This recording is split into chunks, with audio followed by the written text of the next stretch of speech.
warahmatullahi wabarakatuh. Perkenalkan, saya Imania Kustriani, peserta Latsar CPNS 2026 Kota Banjar, kelompok 2, bertahun 3. Saat ini saya bertugas di BLUD UPTD Puskesmas Pataruman 1 sebagai Pranata Laboratorium Kesehatan Terakhir.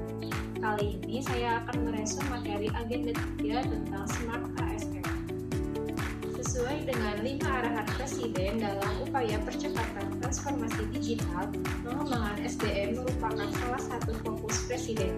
Berdasarkan petunjuk khusus bahwa transformasi digital di masa pandemi maupun pandemi yang akan datang akan mengubah secara struktural cara kerja, beraktivitas, berkonsumsi, belajar, bertransaksi yang sebelumnya luring dengan kontak fisik menjadi lebih banyak ke daring yang akan dihadapi oleh semua lapisan masyarakat, termasuk ASN. Menurut data dari Kementerian Komunikasi dan Informatika Indonesia, pemerintah Indonesia dan perusahaan telekomunikasi telah menggelar jaringan kabel serat optik sebanyak 342.000 km di darat dan di laut.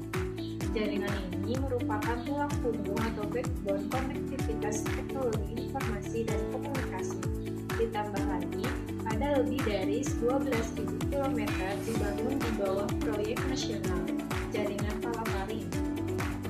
Percepatan titik berat dari literasi digital adalah untuk mengevaluasi dan menginterpretasi informasi yang ada. Kompetensi literasi digital diperlukan agar seluruh masyarakat digital dapat menggunakan media digital secara bertanggung jawab. Penilaiannya dapat ditinjau dari etis dalam mengakses media digital atau digital etik, budaya menggunakan digital atau digital culture, menggunakan media digital dengan aman atau digital safety, dan kecakapan menggunakan media digital atau digital skill. Di Indonesia, percepatan transformasi digital didukung sepenuhnya oleh pemerintah. Dalam hal lingkup literasi digital, kesenjangan digital atau digital divide juga menjadi hal yang perlu dipahami. Kesenjangan digital merupakan konsep yang telah lama ada. Pada awal mulanya, konsep kesenjangan digital ini berfokus pada kemampuan memiliki atau ekonomi dan mengoperasikan perangkat digital, komputer, dan akses internet. Namun, konsep ini telah berkembang menjadi beberapa aspek yang lebih komprehensif. Literasi digital sering kita anggap sebagai kecakapan menggunakan internet dan media digital. Namun begitu, acap kali ada pandangan bahwa kecakapan penguasaan teknologi adalah kecakapan yang paling utama.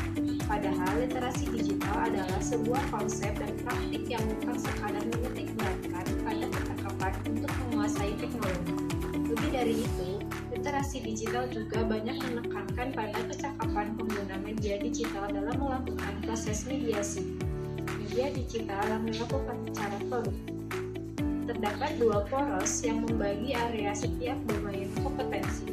Poros pertama yaitu domain kapasitas single collection, memperlihatkan tentang kapasitas literasi digital sebagai kemampuan individu untuk mengakomodasi kebutuhan individu sepenuhnya, hingga kemampuan individu untuk berfungsi sebagai bagian dari masyarakat kolektif atau sosial.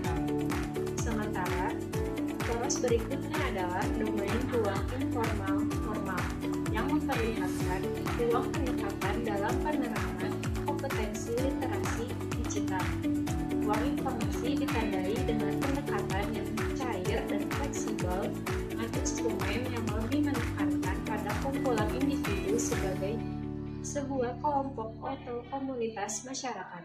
Sedangkan ruang formal ditandai dengan pendekatan yang lebih terstruktur, dilengkapi instrumen yang lebih menekankan pada kumpulan individu sebagai warga negara.